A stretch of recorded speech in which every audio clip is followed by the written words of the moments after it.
Yeah, our CBS News partners revealing some new GPS data from the Mississippi Department of Marine Resources, tracking the movements of the boat Nolan Wells was on before he disappeared July 4th. It's the 4th of July on the Mississippi coast. A group of friends piles onto a boat and heads out to Horn Island, a barrier island so remote there's no cell signal, no lifeguards, nothing but sand, water, and each other for miles. One of them is 18-year-old Nolan Wells, a college wide receiver home for the summer, just weeks from his 19th birthday. By that evening, the boat is back at the dock. Nolan isn't on it. 2 days later, his body is recovered from the water off that same island. His family doesn't believe he simply drowned. Investigators haven't said what they believe happened. And the friends who were with him that day can't seem to agree on one simple question. What actually happened to Nolan Wells in his final hours on Horn Island?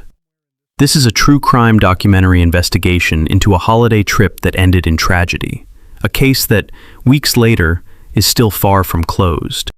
If you're just finding this story, drop where you're watching from in the comments, and subscribe. We'll be following this case as it develops.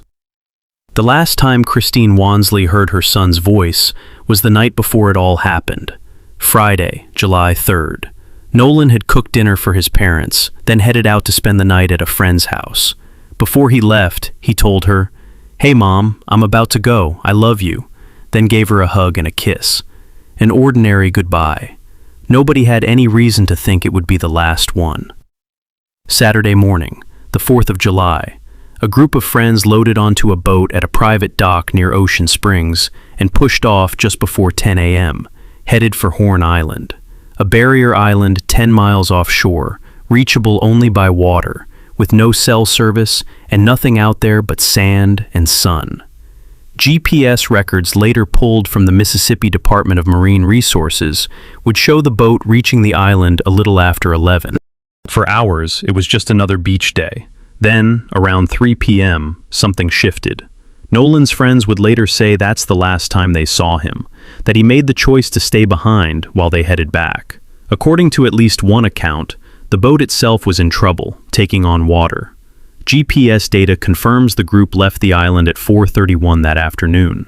A call placed that day to a private towing company, audio that wouldn't become public for another 2 weeks, caught one of the teens on board saying the boat was sinking and asking for help. Asked if everyone on board was accounted for, the answer came back yes. Nolan wasn't on that boat. By 11 p.m., his mother's phone was ringing, one of the boys who'd been out on the water that day. Worried, Christine called another family whose sons knew Nolan. They hadn't seen him either, but they checked his Snapchat location for her. Then she checked something else, Nolan's Life 360, a separate location tracking app. It told a different story. According to Life 360, his phone was already back on land. Just after midnight, Christine started calling local law enforcement. Horn Island sits out in the Mississippi Sound, and confusion over which agency had jurisdiction ate up precious time before the Jackson County Sheriff's Office finally opened a report. Not long after, in the small hours of the morning, Nolan's parents sat down with a deputy in a McDonald's parking lot and told him everything they knew. Getting Nolan's phone back that night wasn't simple. His mother would later describe friction before it was finally handed over. When she and her sister went through it, his Snapchat, the app he posted to constantly, had nothing from that day. Not one photo, not one video. To Christine, that kind of silence didn't add up, and it left her wondering what, if anything, had been erased. Sunday morning, Elmore Wansley didn't wait for official search boats. Nolan's father got on a boat himself, alongside his son's football coach, and headed back out toward Horn Island to look. By then, the family already feared the worst. The official search caught up fast. Just after 12:30 that afternoon, the Coast Guard issued an urgent marine broadcast and sent a helicopter into the air. Minutes later, the Jackson County Sheriff's Office put out a public alert. They were searching for 18-year-old Nolan Xavier Wells, last seen on Horn Island the day before, in blue swim trunks and sunglasses. By evening, a command post was up and running at the Lake Mars boat launch, and the search had grown into something much bigger than one missing teenager. The Coast Guard, the National Park Service, Mississippi's marine and wildlife agencies, the Biloxi Fire Department, neighboring Harrison County's Sheriff's Office, and the United Cajun Navy, a volunteer rescue outfit that shows up, uninvited but welcome, whenever the Gulf Coast needs extra hands and boats. Monday morning, they went back out at first light. Aircraft in the air just before 6. Search boats back out within the hour, the last of them shoving off by 8. At 8:45, word came in. A body had been found at the northwestern tip of Horn Island, spotted by a U.S. Park Service ranger. Nolan's family was called to the boat launch, where Sheriff John Ledbetter and County Coroner Bruce Lind were waiting for them. Just after 11 that morning, they were taken to the coroner's office in Pascagoula. Before 1 o'clock that afternoon, Christine Wansley posted to Facebook. The body recovered from the water off Horn Island was her son. 48 hours. That's all it took to go from a normal 4th of July to a family confirming in a Facebook post that their 18-year-old was gone. By Tuesday, July 7th, Nolan's family had brought in reinforcements. They retained Ben Crump, the civil rights attorney whose name had become synonymous with demanding answers in cases just like this one, along with his legal team. Crump's office made their intentions clear fast: an independent review of how Nolan died, and pressure for the swift release of every record, every witness account, every autopsy finding connected to the case. That same day, Nolan's official autopsy was performed at the Mississippi State Medical Examiner's office on the coast. By mid-afternoon, the coroner had confirmed through dental records what the family already knew in their hearts. It was Nolan. Hours later, the sheriff's office made its first public appeal.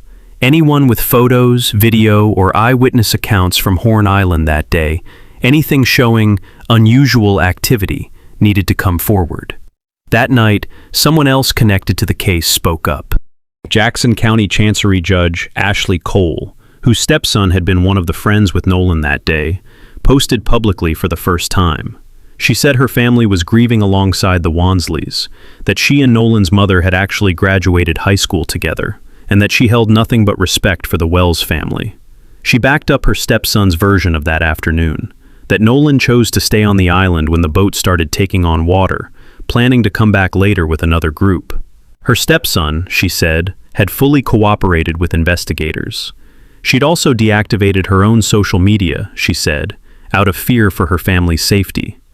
The next day, the case took on a dimension that would follow it for weeks. Speaking to ABC News, Crump laid out the family's deeper concern directly, that in South Mississippi, a case involving a young black man and a group of young white teenagers might not get investigated the same way if the roles were reversed. It was a serious allegation, and not one anyone could prove with a single interview. The Jackson County NAACP said it was watching the case closely, but its president was careful to add that nobody should be jumping to conclusions before the facts were actually in. Crump revealed something else that day, too. Nolan's body would be flown to Washington, D.C. for a second independent autopsy. The family wasn't willing to rely on the official process alone. By Thursday, the case was about to go national. Crump announced a press conference for the next morning in New York City, with Reverend Al Sharpton standing beside the family. That same night, Ashley Cole posted again, this time with screenshots. Her family, she said, was now receiving death threats. 2 grieving families, 1 boy gone, and a small circle of others now afraid for their own safety, over a story that was only just getting started. Friday, July 10th. Nearly a week after their son went missing, Christine and Elmore sat down for their first extended interview on Good Morning America, with Crump beside them. Elmore's message was simple and unshakable. The family had raised Nolan to never break off from a group he left with, no exceptions. And by his father's account, Nolan always listened. To Elmore, that made one thing clear. Whatever happened out on that island, his son didn't wander off on his own. Later that same morning, the family stood in front of cameras in New York City for an hour straight. Crump on one side, Reverend Al Sharpton on the other. It was the moment the country really started paying attention. For the first time, Nolan's parents walked the public through the entire ordeal in their own words. The missed calls, the mismatched location apps, the parking lot meeting with a deputy after midnight, the wait that followed. Then, Crump introduced something new. A video, he said, was circulating online, audio of an alleged argument on Horn Island that day. And on it, Crump told the room, you could hear Nolan's own voice. "Give me my freaking phone. What are you freaking doing?" A reporter pushed back immediately. How did they know that was actually Nolan's voice? Crump's answer: multiple people had identified it as his. That single clip and that single claim would define the public conversation around this case for days. It gave the story exactly what it hadn't had yet: a voice, a moment, something that sounded like a struggle. It spread everywhere. One more thread was left hanging by the end of that press conference. Crump said the second independent autopsy the family had ordered out of Washington, D.C. had been delayed. Canceled flights, nothing more sinister than that. But results were coming. Nobody in that room on July 10th knew that the most explosive detail from the entire press conference, that voice on the video, was about to fall apart within days. On July 12th, with the investigation still short on hard answers, Christine renewed her public appeal. Anyone with photos or video from Horn Island on the 4th needed to send them to law enforcement and to her family's legal team.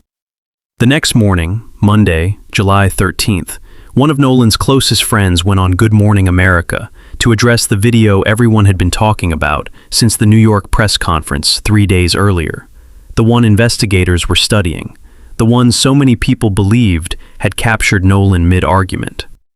Trayston Shepard looked into the camera and said it wasn't Nolan's voice on that recording. It was his. "That's the video I am referring to, and that's me yelling," Shepard told Good Morning America. It's hard to overstate how much weight that one video had been carrying. For 3 days, it was the detail people kept coming back to, the moment that turned a missing person mystery into something that sounded, to a lot of viewers, like evidence of a struggle. Now, according to the person who says he was actually the one yelling, that red on it wasn't right. The sheriff's office, for its part, still hadn't confirmed there'd been any altercation on the island at all, though investigators were still asking anyone with footage of one to come forward. Shepard's correction didn't answer the bigger question hanging over the whole case. It didn't explain why Nolan stayed behind, or what happened to him after his friend's boat pulled away. But it did something quieter, and just as important. It showed how fast one unverified detail could take over a national conversation, and how much more careful everyone telling this story, us included, needed to be from here on out. Even as the investigation dragged on, the Wansleys still had a funeral to plan.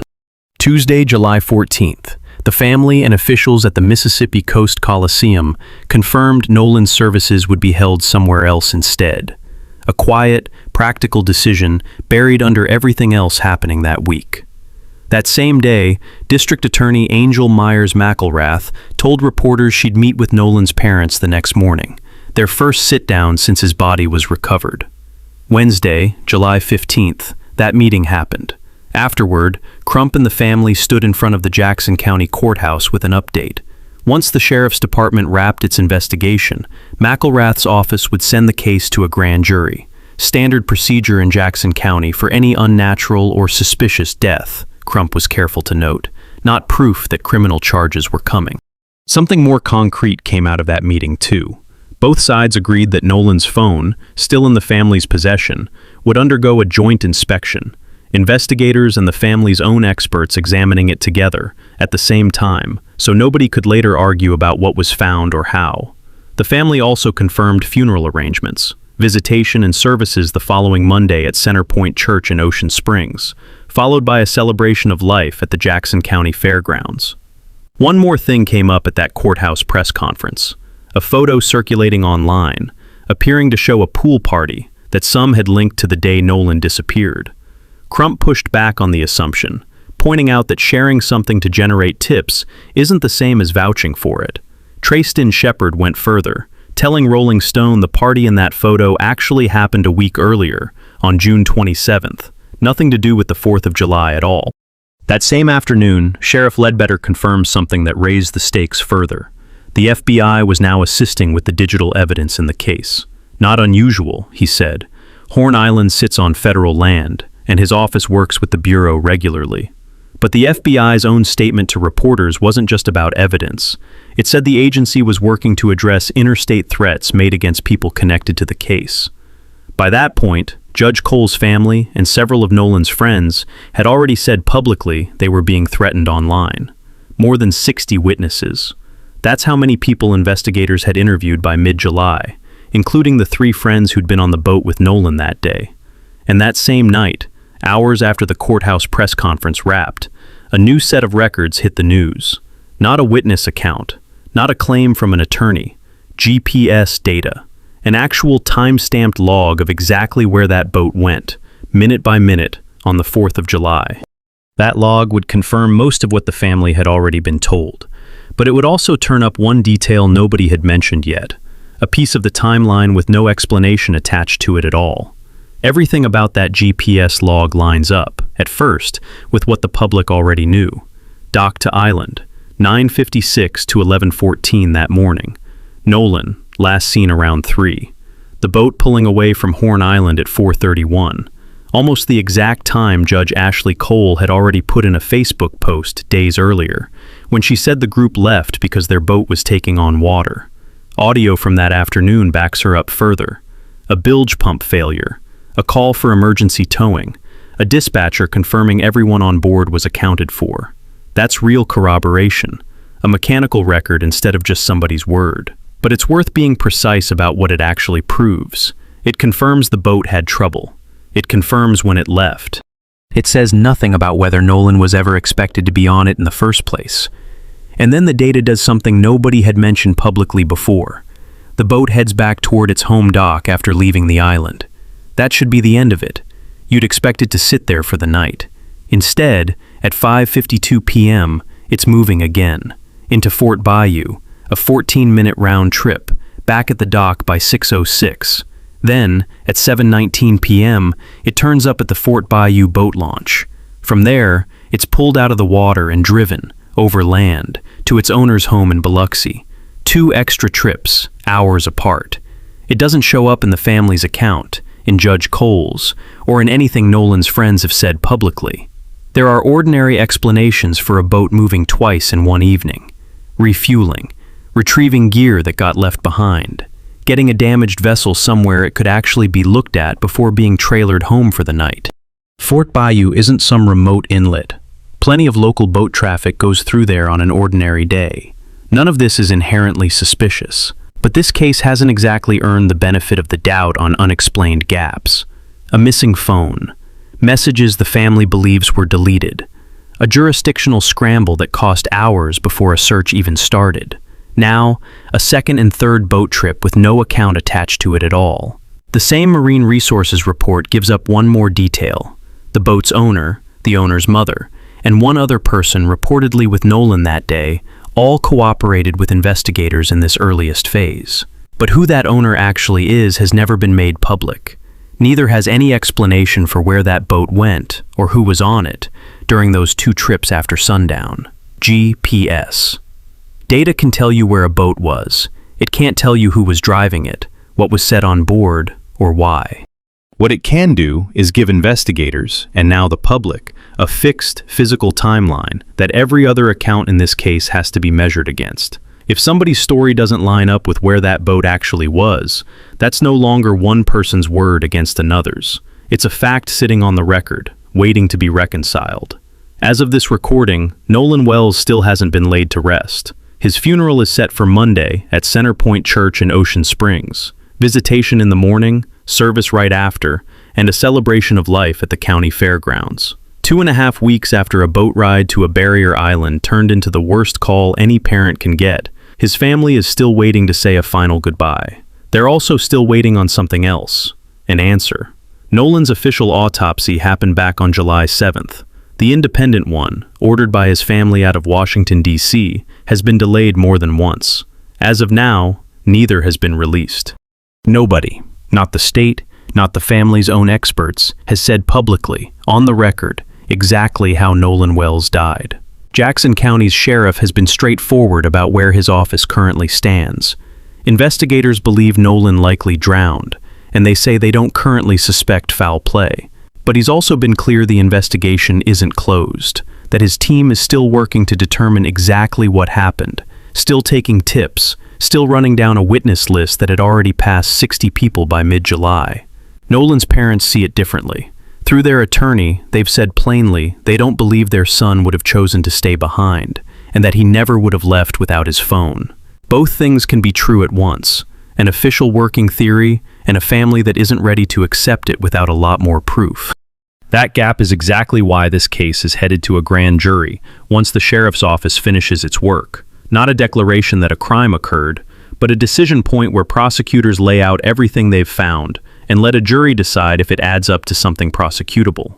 Here's where this stands, honestly. The GPS data narrowed the timeline. The audio backed up part of one account. A viral video that once seemed like the case's most damning piece of evidence turned out to be something else entirely. And still, weeks later, nobody outside a small circle actually knows what happened to Nolan Wells between 3 o'clock that afternoon and the moment his body was found, 2 days later, in the water off Horn Island. This is a true crime documentary about a case that isn't finished being written. When the autopsy results come back, when that grand jury convenes, if there are real answers, we'll be covering it.